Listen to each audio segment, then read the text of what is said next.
அதன் மதில்கள் இன்னும் இடிக்கப்படாமல் இருக்கும்போது கவன்காரர் யாருங்க? தாவீது ஒரு கவன்காரன். தாவீது யாருங்க? கவன்காரன். கவன்காரர் அதை சுற்றி கொண்டு அதையும் சேதமாக்கினார்கள். அதை சுற்றி கொண்டு அதையும் சேதமாக்கினார்கள். நீங்க ஸ்லிங் ஷாட்னு கவன்னா சாதாரணமாக நினச்சிடாதீங்க. இந்த கவன் கல்லை வச்சு ஒரு அரண்மனைக்கு பாதுகாப்புக்கு பெரிய கோட்டை கட்டியிருப்பாங்கல்ல, அந்த கோட்டை மதில் சிவரையே உடைத்து தகர்ப்பார்களாம். ஆச்சரியமாக இருக்குல்ல?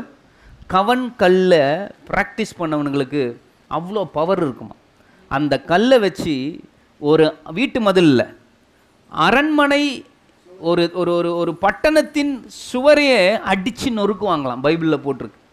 ஆண்டவர் கோலியாத்தை கொல்ல எதை தான் எடுத்தார்? ஆக்சுவலி பெரிய யுத்த வீரனை கொல்ல ஒரு சிறிய கல்லை, ஒரு சிறிய வாலிபனை கொண்டு கர்த்தர் தம்முடைய திட்டத்தை செய்து முடித்தார்.